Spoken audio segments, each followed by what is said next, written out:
I am Vinnie Tortorich, folks. Your good intentions have been stolen, but don't worry. I'm here to help you get them back. You may be soft and succulent at the beginning of this process, but hang in there. Before long, you will be lean and mean, guaranteed. It's the Friday show. You know what that means? Sometimes lately we've been talking to people, call-in show, and everyone seems to like the call-in show. But hey, we still bring the luminaries in.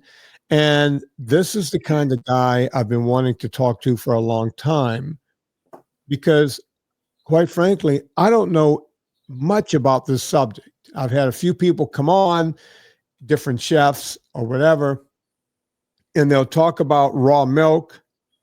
Of course, all the people on TikTok and Instagram and X and everywhere else, they're all yapping about, oh, raw milk this, raw milk that. You know, you got to have your raw milk.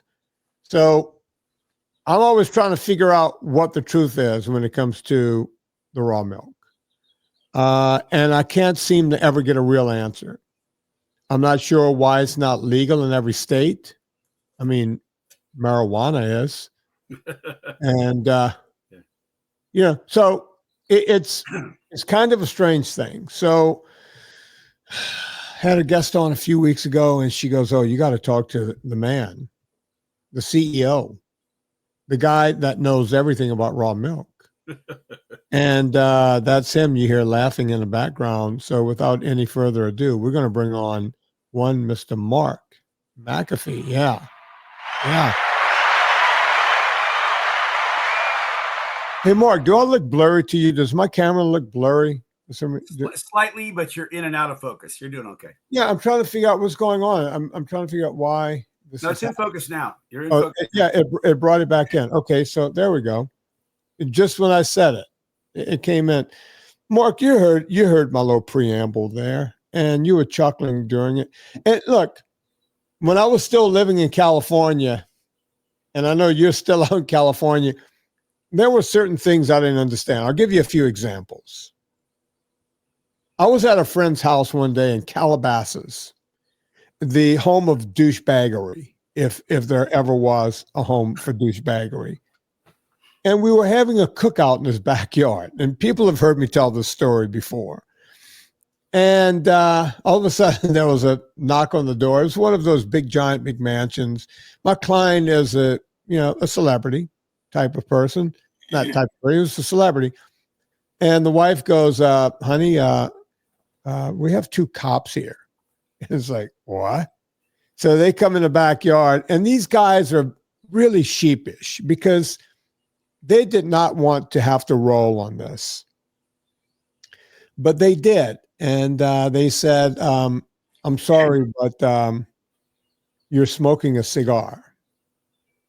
And my client goes, yeah, I have it right here. Would you like one, officer? And it's like, no, you can't smoke a cigar. And he goes, what are you talking about? I'm on my property, on my land, and I'm smoking a cigar. And he goes, yeah, but your neighbors can smell it. And they called in.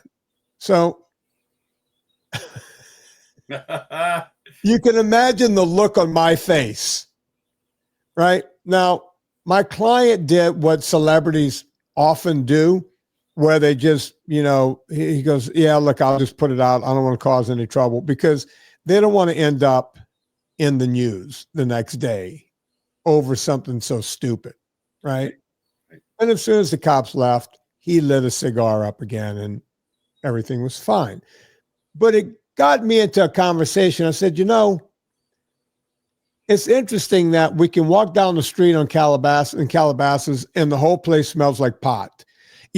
People are walking around. It used to be like you had to go huddle behind a dumpster in high school to smoke pot. Now people are walking around. We're just smoking pot. Everything is fine. Nobody's calling the cops.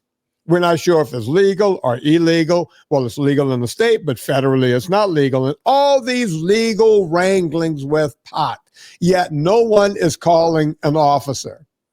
You light up a perfectly legal cigar, legal in all 50 states. And by the way, folks, I'm not advocating for smoking tobacco. It's not healthy. I'm making a point here. something that's legal in all 50 states by the states and the federal government. A neighbor called and said, I'm allergic to cigar smoke. And the cops rolled on that. Right. It's bizarro world.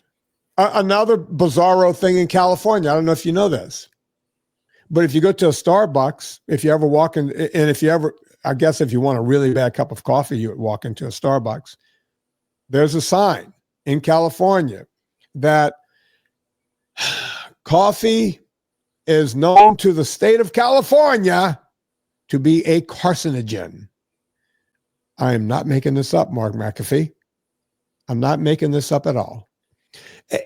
By the way, coffee next to water is probably the healthiest thing you can drink, right? It's anti-inflammatory. Even the American Heart Association, which is trying to keep soda in the what is it, the food stamp program, whatever they're calling it now. I can't remember the name. SNAP. They even say coffee is healthy, is heart healthy. Yet to the state of California, it is not known as unhealthy, it's known as a carcinogen. Yeah, I know. Coffee. Right. So these are the things that drive me nuts. And then you get to milk and you get to eggs. And now we have more problems. Most people don't know this, but if you walk into any restaurant, there are signs in the kitchen. Mark, you probably know this. The eggs have to be refrigerated at such and such temperature. If they sit outside of refrigeration for more than X amount of time, then you have to throw them away. Right? Now, when I go to visit my in-laws in Europe, they get the eggs right from the chicken. They never see refrigeration. They sit on the counter for days. And I've eaten those eggs raw. Yep. And have never gotten sick. Now, again, I'm not advocating folks for raw eggs because there's avian flu and everything else. So I rightly have to say, do this, cook your eggs. Just cook your eggs. But I'm thinking of all of that when I'm thinking about talking to you, the CEO of Raw Farms, because you are the master of raw milk, right? Well, I wouldn't quite put it that way, but I tell you what, we've been producing raw milk now for 27 years, and we have it in 500 stores throughout California, and it's growing at about 30% per year, and it's extremely well loved, and people rant and rave about raw milk, and we're going to explain why. But I tell you what, when I go to the International Milk Genomics Consortium conferences every year, I'm the only farmer in the room. All these PhDs are there, 100 of them. And we go to Aarhus, Denmark. We go to Sydney, Australia. We go to UC Davis, California. We go to Quebec, Canada. We go all over the world to these conferences. We're going to go back to Aarhus, Denmark again this year. I'm the only farmer in the room. That's because I do raw milk, and I need to be able to explain what raw milk is to my customers and teach raw milk. We don't sell it. We teach it. And the only way you do that is just immerse yourself in the minutia of the infinity of what raw milk is. And the more and more we go, the more humbled we are with Mother Nature's blueprints and what's in raw milk, what's destroyed by pasteurization. So, okay, wait, hang on, Mark. Exciting stuff. Mark, because my job is to make sure that I want you to keep explaining things to me like I'm in kindergarten, because that's the only way. So we know that homogenization means homo, right? Homo means one. And one means that you take from a bunch of different cattle from all over and you bring all this milk in together and you homogenize it. Some people think that that's the same as pasteurization. Oh. Pasteurization is where you kill the milk pretty much, right? Correct. Explain the difference between homogenized and so we can have definitions to go with as we move forward. Well, pasteurization is the processing step where you basically try to kill all the bacteria in the milk, all of it. And it's very important that bacteria is in milk because that's what causes the fermentation. That's what causes the immunity and all these beneficial things to happen in milk is the beneficial bacteria. But they're all annihilated along with the enzymes and the functional proteins and everything in there. That's the pasteurization. That's the heating and killing side. The homogenization is the crushing and destruction of the butterfat globule, which is, it's not done for food safety. It's done for convenience and the ability to put back into the milk things that were destroyed, like the vitamin D. They put it back in and they make it all mixed together. They put in dried powdered milk because the mouthfeel is wrong when you take the butterfat out. So it's a way to really kind of commercialize milk and do things weird to it and fake it, make it fake, seem to be normal when it's not. That's the homogenization step. It's more the processing of the milk, where the pasteurization is the killing. It's the 165 degrees and 30 seconds of just annihilating everything because they're going after the filth. They're going after the bad bacteria, which could kill you. It really can and make you sick. However, the standards that the FDA uses for the pasteurized milk ordinance, basically, this is a great quote from Dr. Bruce German, who's the guy who established the IMGC, the International Milk Genomics Consortium, that I love to go and hang out with the specialist in this whole thing. He said, pasteurization is an 18th century solution to an 18th century problem, quote, unquote. In other words, our wonderful FDA is perpetuating that 18th century filth. They're excusing it by saying, make your milk as dirty as you want because we're going to cure it with pasteurization. Now, that's not what we do. What we do is make milk very, very clean from healthy cows, rapid chilling and testing, and we meet and exceed pasteurized milk standards without pasteurizing. We don't kill anything to get it clean. We simply keep it clean and cold. And that's why it's absolutely delicious and filled with all these fantastic bioactives, which are so good for the gut. Remember this, Vinny, breast milk is raw milk. And there's nobody anywhere in the world that I know of that's worth two salts that says breastfeeding is bad. They always go on. USDA, FDA, everybody, all the medical people say breastfeeding is the most fantastic thing you can do for an infant because it does all these great things for the gut microbiome and building the immune system and the brain development and the fats and on and on and on and on. But boy, oh me, if you change from humans to another mammal, they freaking freak out. Okay, well, hang on. Let's go back just a bit. Sure. So you said that pasteurization is from the 1700s. I just want to be clear. It's from, I want to say Louis Pasteur is probably around the time Lincoln was in office. Louis Pasteur. 1893 was the first pasteurization, and it was done back east. 1893. Go ahead. All right, let's see. The process of pasteurization was first used in 1862. No, not in the United States. That was done in France, but not with milk. That was done for wine and for beer. In the United States, it was done in the United States in 1893 by Nathan Strauss, as a response to the filthy conditions they had in downtown New York, Philadelphia, Chicago, where people were dying from it because it was such filthy milk. Oh, you're absolutely right, because it was done for wine back in 1862. But you are right on. See, folks, I had to go Google this shit just to catch up with Mark.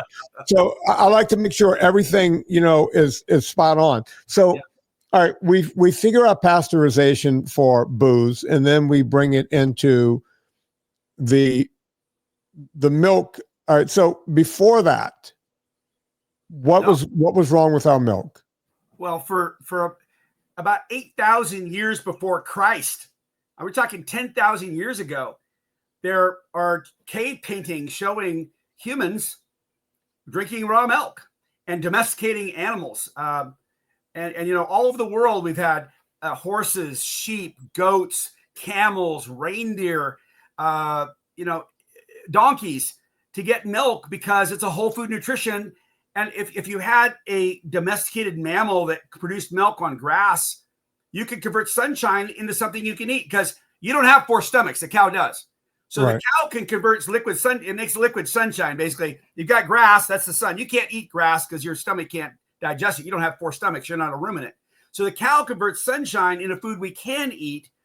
And it was the archaeologists and the people that study evolution have told us that it was a competitive advantage if you could have a domesticated animal because you didn't starve anymore. You had a whole food nutrition, and that was 10,000 years ago.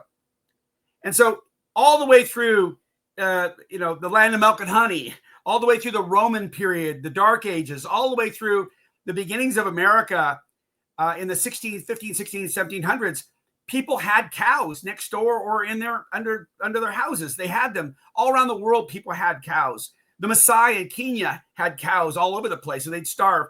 The Chinese in Mongolia had their horse milk. I mean, it's one of those things that's just been with us for a long time.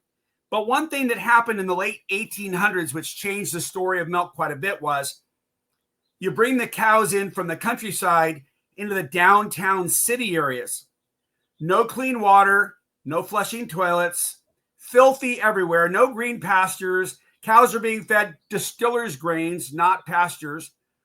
And you got a filthy milk. And it was so disgusting that people would put, the people that were milking the cows by hand would put their feet in the milk because it kept them warm. That gives you an indication how filthy this milk was. And that was killing 30-40% of people that drank it for that period of time in the 1780s and 1790s. Excuse me, 1870s and 1890s. Excuse me. It was called the milk problem until Nathan Strauss brought in the parboiler, which was a very early form of pasteurization. Basically, it was a big brass bowl you put your milk into and you put a fire into it and cook the hell out of it.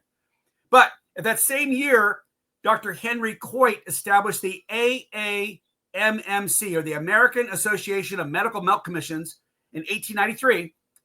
And not too far from where you are in Virginia, he established the American Association of Medical Milk Commissions, which was high standards of milk on cows coming on pastures, clean water, chilling the milk and keeping it cool. And that milk was going to the Mayo Clinic to heal people. So you have two different stories of milk. You got filthy milk and you got clean milk. And we are part of the story of clean milk here in California. And there's many other states that have legal raw milk too, but most states don't have legal raw milk, unfortunately. So let me let people, because, you know, we have a generation today, and it's the generation that listens to podcasts. Sure. A lot of times they think that the earth started with them, and which is fine because, you know, I grew up, you and I are the same age, because I was looking at your high school achievements on your resume. I was like, oh, we got to be around the same age. I'm 62. I'm 63. 63. We're brothers, buddy. Yeah. So, you know, of course, we thought the world started with us. Like, I didn't even like the fucking Beatles. It was like, come on, man. Led Zeppelin, that's where it's at, right? The Beatles. Rolling Stones, man. Rolling Stones. Let's Queen, Boston. Yeah. Yeah, Boston, their one album. Like I said, their first album and their greatest hit, same album. Yeah. So every generation thinks it started with them. So let me give you guys a little history lesson. When you talk about the 1890s, people like John M. Browning were coming around and they were able to make, you know, using precision screws, they were able to make things over and over and over again, right? Gun parts and the whole thing to fit perfectly, right? We were able to be more precise, but we didn't have cars yet, right? Cars did not exist. So since cars, and by the way, they had messed around with electric cars, right? That was some of the first cars, because the combustion engine wasn't really panning out at first, and they tried steam, and they were trying, you know, I wonder if people were scratching up the electric cars in the 1890s, walking by and keying it up. They didn't have keys back then. You just got in it and pressed it. At any rate, we didn't have cars. No one really had them. So if you're in Chicago, New York, any of these big cities back then, you had horse and mule shit all over the road. Everywhere. The city stunk Yep. of just manure on side of the road. Think about when you go through a snowstorm now in a big city, and they just take the plow and they just move all of the snow to the side, and it just bunches up on the side and it never goes away. Think about that year round. Think about New York or Chicago. Chicago in the summertime, New York in the summertime with manure and fly. I mean, think about what Mark is saying here. I know it's hard to believe that those cities were like that back then, but that's what it was. I mean, wasn't it a cow that tipped over a lantern, and that's what burned Chicago? Chicago fire started in a barn. Yep. Yeah. Cow kicked the bucket, and the light burned the straw, and place smoked up and killed everybody. Yeah, it just, you know, we knocked the whole place out of whack, right? Yeah. That's what was going on back then. So if you thought you could, and by the way, refrigeration, there was a thing called an ice box. Yeah. It was just a box. It was like a big giant ice chest that stood upright, and you would go to literally an ice house and buy, they had big ice tongs. I remember growing up, there was still an ice house in my hometown. I grew up in a small town in Louisiana. There was still an ice house when I was a kid, the big giant tongs, and people would go get their ice, and then, they put straw around it and stick it in their ice box. And as a matter of fact, my grandmother, the generation right before me was so poor. They were poor Italians. They didn't have anything. They were immigrants here and the whole thing. Most of them didn't speak English really well, which means they had trouble getting jobs and the whole deal. My grandmother, who grew up through all of that, right? Both of my grandmothers and my great-grandmother, they would not let you drink milk and have fish in the same meal because they were like, that's because they had known people who had died like that. That's right. Right? Because there was no refrigeration for the milk. The fish, if you didn't catch it right there and skin it and eat it, it's sitting around, you could get bacteria on it and the whole thing. They would not eat those two things together. Right? Yep. So dairy and fish, no bueno for these people. Now it's different. 100%. Now, when we produce raw milk, we know that the cow is healthy. We have all kinds of testing technologies we can do.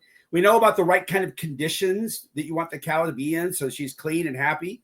And you make sure that her ration, what she eats, has micronutrients and minerals and all the things she needs to have, selenium, so that salt, so that she's healthy herself.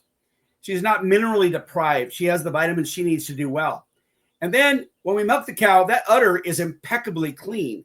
The machine that goes onto the udder is impeccably clean and well maintained. The milk comes out of the udder into a tank, and before it gets to the tank, it's chilled from 99 degrees down to 36 degrees in literally the first 2 minutes. So the good beneficial yogurt-like bacteria that's found in raw milk, which is so good for your gut, is immediately stopped in its growth, but it's not killed.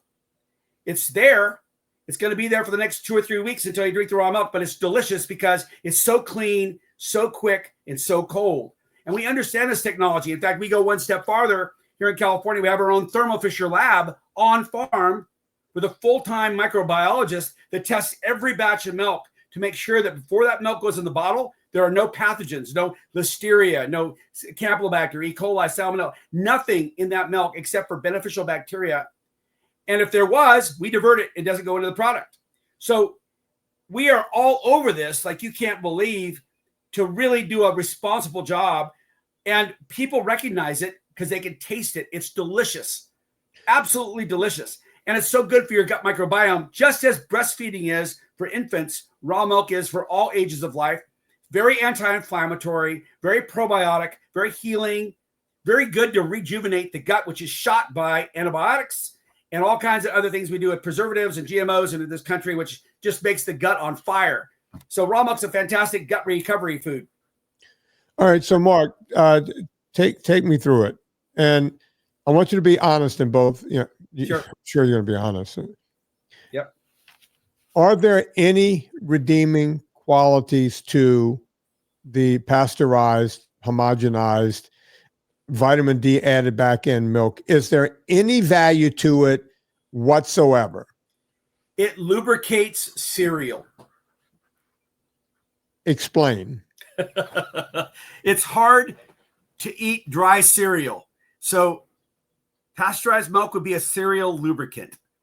Other than that, everybody I know that drinks raw milk would never drink pasteurized milk because it's dead. It doesn't have these living bioactives in it. And the living bioactives are antivirus. The studies done in Europe show that children that drink raw milk, their asthma gets better and they don't have colds. So when you think about... let me be very clear, because I'm going to ask you the same question about raw milk. We're going to get into it. Other than, I've always said this when people say, well, why do they make soy milk or, any of these other fake, hemp milk and, almond milk? And I always said so that vegans can get their cereal wet. Well, here's the only reason. Vinny, here's what's interesting about that. I believe the pasteurization actually brought on milk alternatives, because the number one most allergenic food in America at the FDA website listed is number one, pasteurized milk. Number one, extremely allergenic, triggers asthma, triggers inflammation. Remember, chronic inflammation triggers disease. So it doesn't taste very good. It tastes burned, and it's dead. It triggers all these immunological reactions that are not good. It's very inflammatory. So people are like fed up with that. That's why they went to oat milk, soy milk, almond milk, everything but milk. Well, people are now recognizing that raw milk is not inflammatory, not allergenic. Everything in there is alive. Nothing's dead. It's not filthy. It's clean. It's delicious. It's a mirror image of breast milk, which is fantastic for children. And raw milk from cows is fantastic for all ages, including children that just came off the breast at 6 months old or 8 months old. And everybody else, it's delicious. People love it because it's really good for asthma. It's really good for inflammation. Children that drink raw milk rarely get sick because their gut is adaptive and resilient. It has the biodiversity of bacteria. They're creating antibodies to all kinds of things that you wouldn't because of eating dead food. So the bioavailability is really important too, because when you're taking vitamins, the bioavailability and the actually ability to assimilate them and use them is enhanced because your gut's working properly. So people are getting it. They're waking up and realizing that Mother Nature had this going on for a long time. And now we figured out that we can do it really safely. They figured that out for a long, back in the 1800s, they figured that out too. But we're using very advanced technologies to really do it to the best, highest degree possible at this time. Okay. So I'm trying to think through. I know I've never drank raw milk, but I get butter from this Amish. Yeah. I have an Amish guy, right? Yeah, I'm Italian. Italians have guys, right? Yeah. You know a guy. Yeah, I got an Amish guy, and I get the best salted butter, and of course they're making that from raw milk, right? Yes. So it's the only raw milk I think I get. And by the way, I've bought some cheese from my guy too. Yeah. And so I've had raw milk cheese. Well, here's the thing. I actually had raw milk. How does it taste? Hang with me, Mark. Sure. I know what homogenized milk tastes like. I don't drink it. The only liquid dairy I have is a little heavy cream in my coffee every morning, and that's it. So I have very little heavy cream, and that's all of the drinkable milk I have. Sure. Talk me through it. How does it taste different, and how will my gut react differently? Your raw butter you're getting from your Amish guy has bioactives in it because it hasn't been heated above body temperature. It simply had the cream taken off the milk. The cream is then churned, add a little salt to it. But what do you know? You got yourself raw fat, raw butter fat. 60% of these wonderful bioactives I'm talking about, I got a whole list of them here. They're incredible, are found on the butterfat globule. Now remember that butter is about 85 to 87% butterfat. The rest is moisture and a trace bit of maybe some protein and some sugars. But other than that, it's mostly butterfat. So what I'm saying is you are getting a lot of those bioactives through the butterfat globule, which has not been homogenized or pasteurized into your gut. And by the way, butyric acid is one of the most fundamentally very, very important amino acids found in these fats, which are the globules itself are actually dietary fiber for the lower GI, and which is really important to build the Akkermansia bacteria and the mucosal lining, which is a very foundational, important part of the immune system. Without that mucosal lining, you can't keep the colonies of bacteria alive, and you get leaky gut syndrome and bacteria go into the bloodstream. You got nothing but a mess. But these butyric acids, butyrates found in the globules of butterfat globules, along with other bioactives, are there. And so that fat is really good fat, and it's great for your immune system in your lower gut. Okay, so I'm starting to get convinced here, right? Okay. So Mark, let me tell you how my life. You know nothing about me, right? So not much. You're Hillary's friend. You're Hillary's friend. I'm Hillary's friend, and that's about it. And she's cute. And you know an Amish guy. Yeah, I got a guy, and I got a guy, and he rides a horse. Hey, Mark, you know what you call a guy with his hand up the butt of a horse? I have all kinds of politically incorrect things to say right now, but no, go ahead. What do you find? What do you call that guy? An Amish mechanic. Oh, Okay, I'm here all week. All right, so here we go. So I got more questions than answers. You're convincing me here. So here's the deal. I was in Hollywood.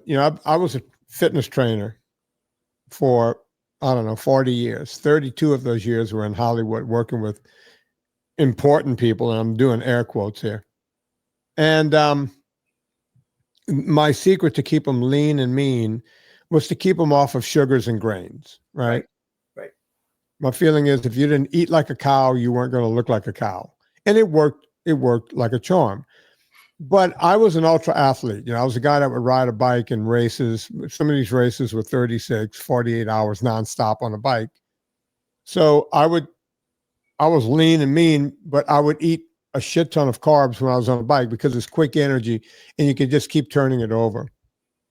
And I never followed my own advice. Now, my clients would always tell me, as if I wanted to hear it, wow, ever since I've been doing this, I don't have gas anymore.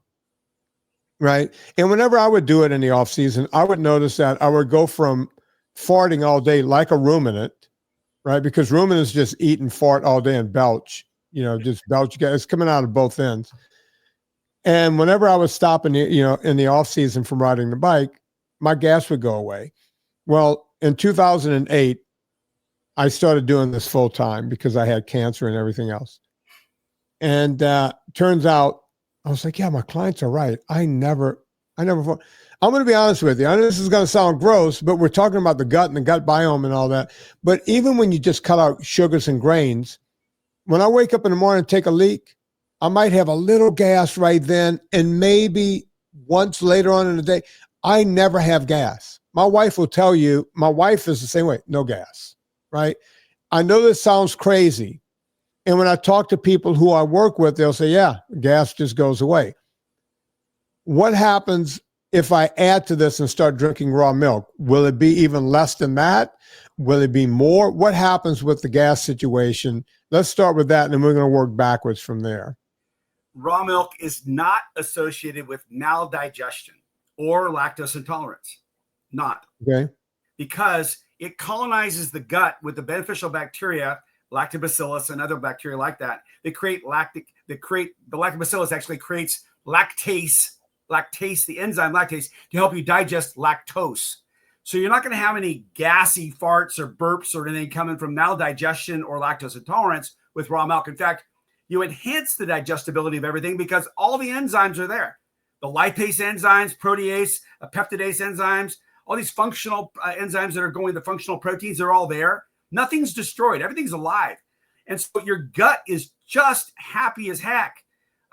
It's not unhappy with gas being created through hydrogen production or methane production, other things that are unusual or weird.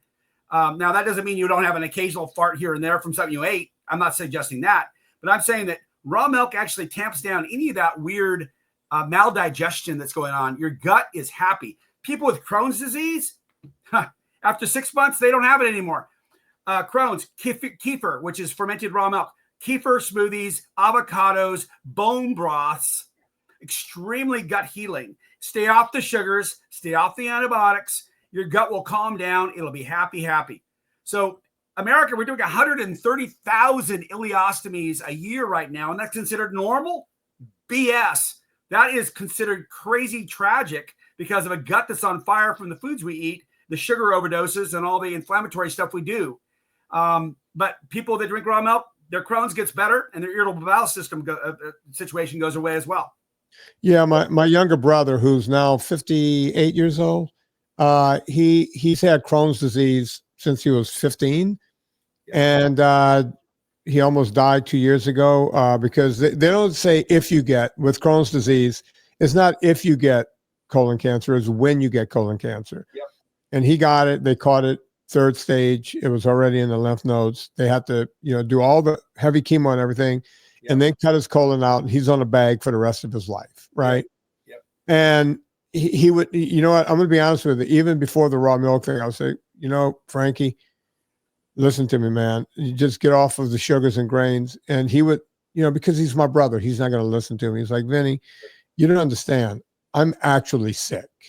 Yeah. This crap won't work for me. You're telling me they got me on the experimental drugs and everything else for Crohn's disease. It's like, listen, I know this is anecdotal, but people call me. I take phone calls every day of people telling me their Crohn's has been knocked into remission. Their IBS, irritable bowel syndrome, knocked into remission. All of these gut problems. And you're telling me that raw milk can take it to a whole new level, which is kind of nutty. So I'm going to do a quick ad here, and I want to start getting into the nuts and bolts of why it's legal, why it's not legal in some states. Why can I get marijuana if I wanted to and not milk?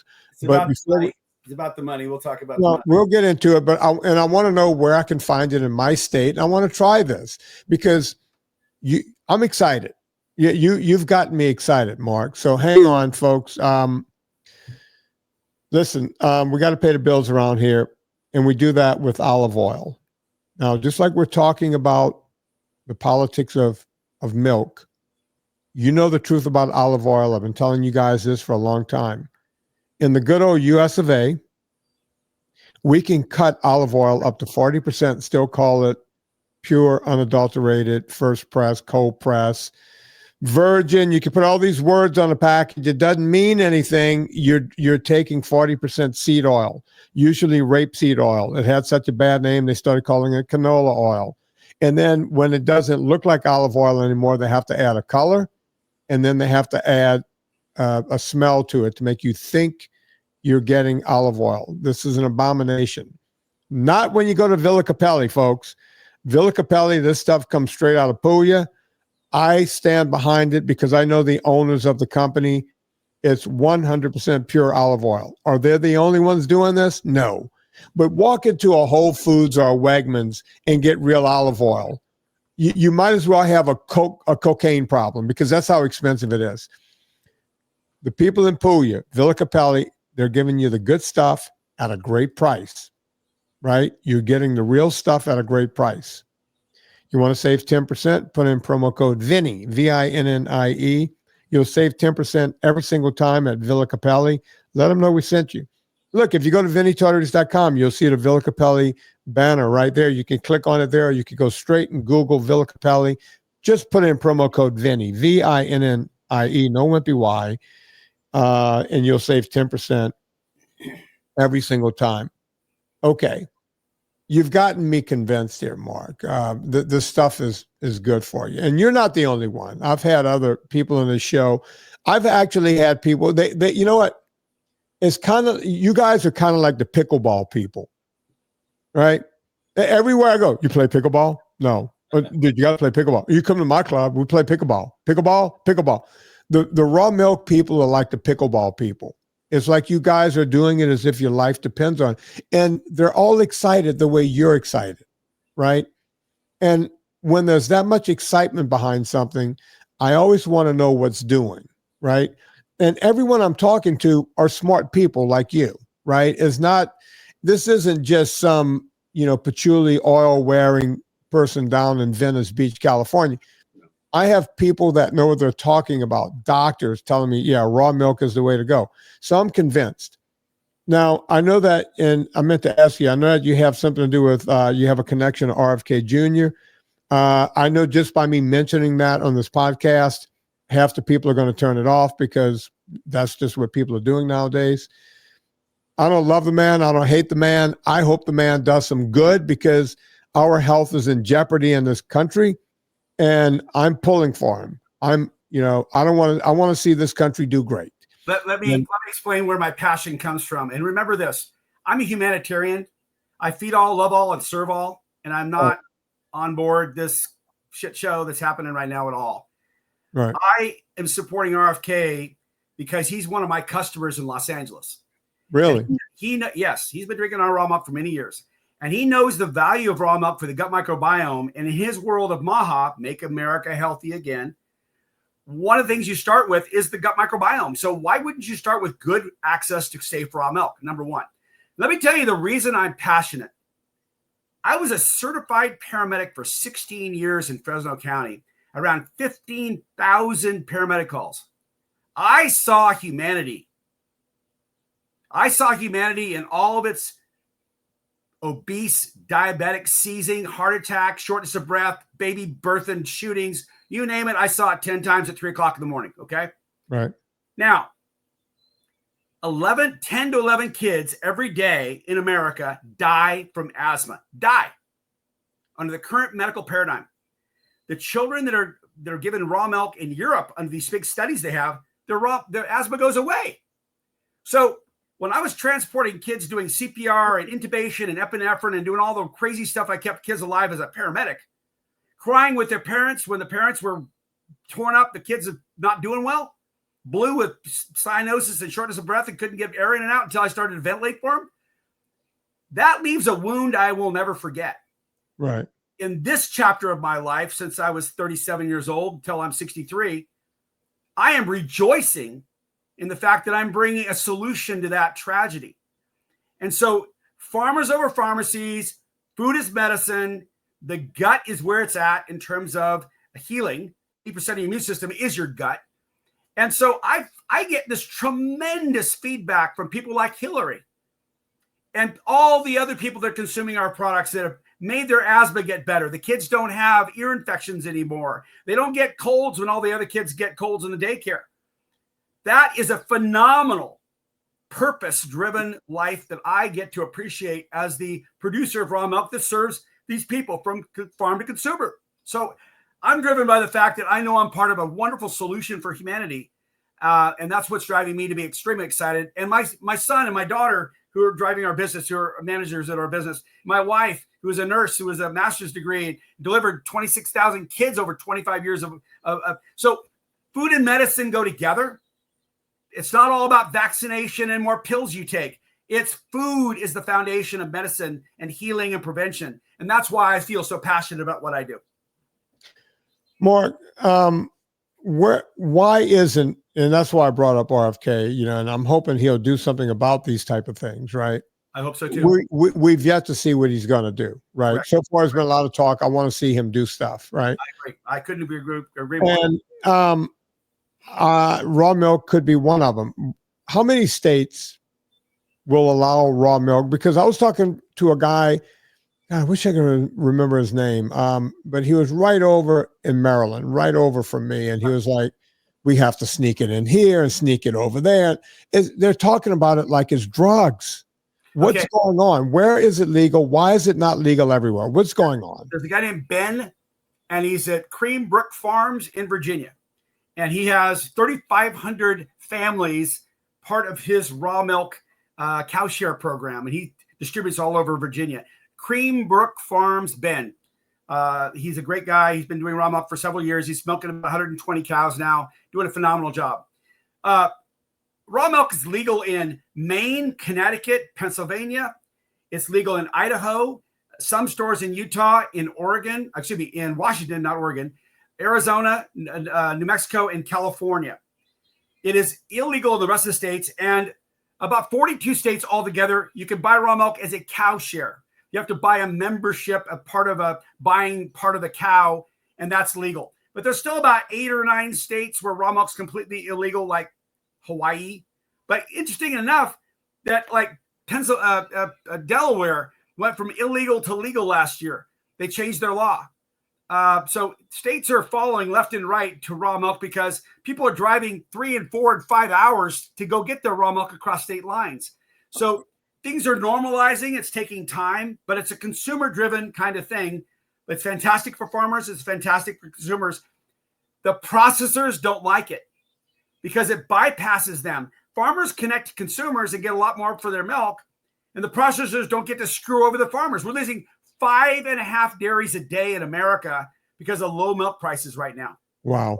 We're losing a dairy a week in California. But look, I've had a dairy farmer, this girl, Dewson, she's been on my show a few times. Yep. She's a female farmer, and she talks about that. They're doing okay because they're a big farm, right? And they're more of a conglomerate. Okay, so for me, so let's talk about me and my guy. So I got my guy, Ben. I got a raw milk guy, Ben, over at Cream Brook Farms, right? You got it. Okay. You didn't, when you mentioned the 7 or 8, 10 states, you didn't mention Virginia in there. Raw milk's illegal in Virginia.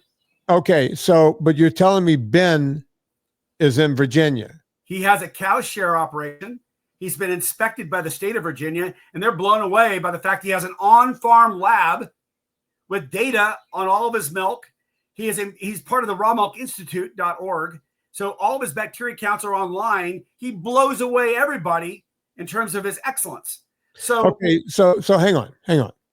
Where is this guy? I'm in Central Virginia, Charlottesville. How far is this guy from me? No freaking idea. I don't know the name. So, all right, so I would have to join a group. I would have to buy a piece of a cow. How does this work? Tell me how this cow sharing goes. You look up creambrookfarms.com. He's got a website. Yeah. I want raw milk, and they open up a thing for you there, and you fill out a little application. You're done deal, and you have a drop point. There's drop points all over Virginia, and you pre-order your milk, and they drop it to you in ice chests all over the place. So wait, am I meeting a guy like in a parking lot? Probably. So it's literally like a drug. It's like a drug drop. It's moonshine running. It's moonshine. Yeah. Will a guy show up in like a 71 Cuba, with a big block V8 in it? And he's driving a 22-foot refrigerated commercial truck. This guy's a serious business. He's got 3,500 families, thousands of gallons of milk a week going out to those families, and they're rejoicing. He's operating very much above board within the narrow confines of the niche he's created there in Virginia. Yeah, I'm looking at his website right now. Yeah, I'm going to be in touch with this guy because I'm interested in trying this.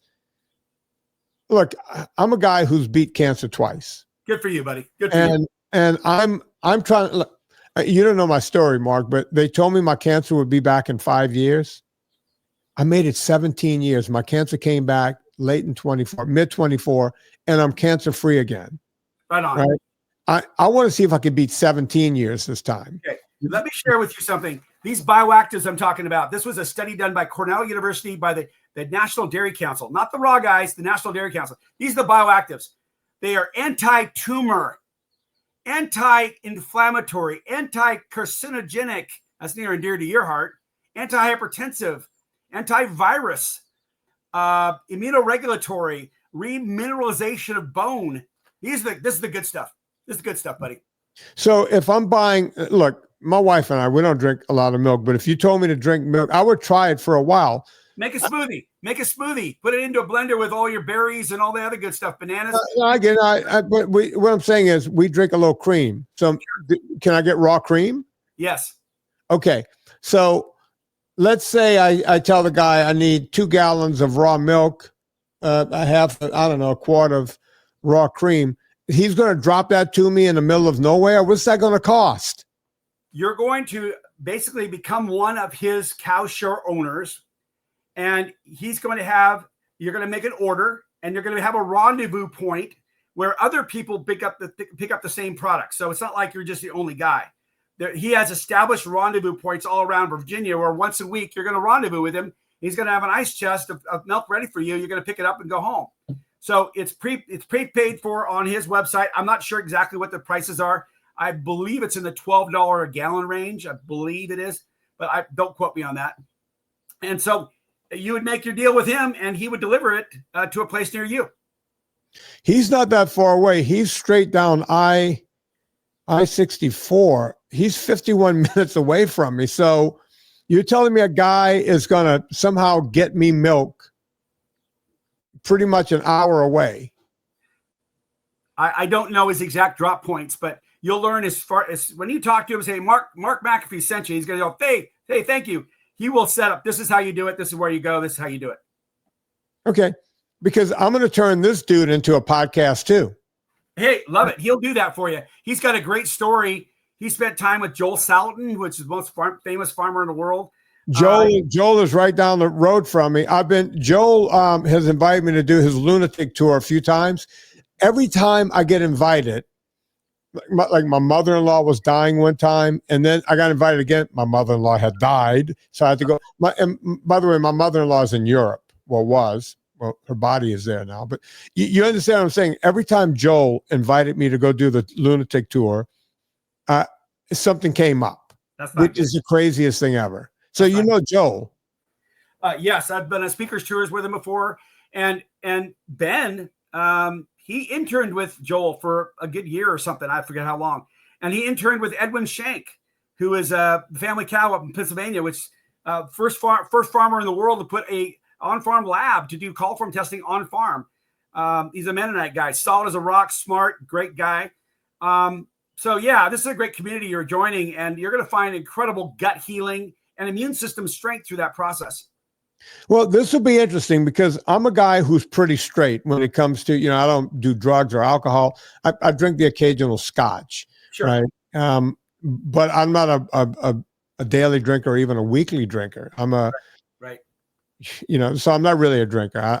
I say I drink, but I'm kind of a teetotaler. I don't drink at all either. Occasionally, if my wife wants to have a little bit of port, she'll say, "Here's a 1/4 inch for you to taste it," and that's it. I don't drink. So yeah, I drink wine. I have a sister-in-law that I see once a year, and my rule is when I'm with my sister-in-law, I can drink wine because I see her once a year, and she's got a lot of money and she's got a lot of good wine. So if you're going to drink wine, you might as well drink it with her.